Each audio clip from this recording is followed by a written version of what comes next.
যাদের কমলা মালটার গাছে এখন ফুল চলে আসছে, এই সময় আপনারা কিভাবে কি পরিচর্যা করবেন, কি কি স্প্রে করবেন, আজকের ভিডিওতে এই নিয়ে বিস্তারিত আলোচনা থাকবে। আমার সামনে যে গাছটি দেখতে পাচ্ছেন, এটা হচ্ছে একটা মালটার গাছ। দেখেন পুরো পাতা সব ঝরে গেছে, এই যে পাতাগুলো সব গাছের নিচে জমা হয়ে গেছে।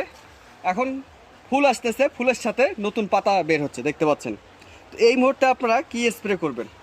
এই মুহূর্তে আপনারা যেটা স্প্রে করবেন, আমি বলবো, সাজেস্ট করবো, এটা হচ্ছে ইমিডাক্লোরোপিড।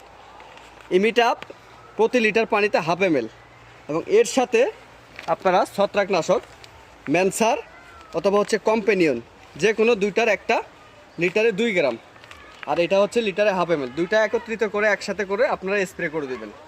এর পরের সপ্তাহে 4-5 দিন পর বা 1 সপ্তাহ পরে আপনারা বোরন স্প্রে করে দিবেন। বোরন কতটুকু? এটা হচ্ছে প্রতি লিটার পানিতে 1 গ্রাম হারে স্প্রে করে দিবেন, ব্যাস। আর বাকি করণীয় হচ্ছে, আমরা আগে বলেছিলাম যে ফুল আসার আগে পানি কম দিবেন, সাইট্রাসের গাছে বেশি পানি দিবেন না, পানি দিলে ফুল আসবে না। এখন আপনাদেরকে বলবো, এখন নিয়মিত পানি দিবেন, পানির যেন ঘাটতি না হয়, অবশ্যই পানি দিবেন।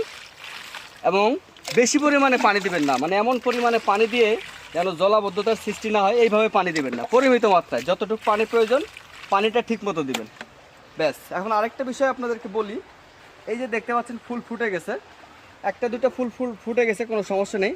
যদি 80% ফুল ফুটে যায়, সেই ক্ষেত্রে কিন্তু কোনো কিছু আর স্প্রে করা যাবে না।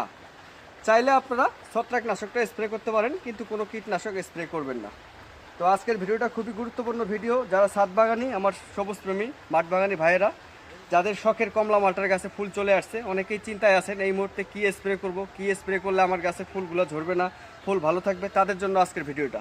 অবশ্যই পুরো ভিডিওটা মনোযোগ দিয়ে দেখবেন এবং শেয়ার করবেন। এই ভিডিওটা আপনি শেয়ার করলে যারা নতুন বাগানি, তারা অনেক উপকৃত হবে। ঠিক আছে, এই পর্যন্তই। আর এই ধরনের উপকারী ভিডিও পেতে আপনারা আমার আইডিটা ফলো দিয়ে আমার পাশে থাকবেন। আল্লাহ হাফিজ।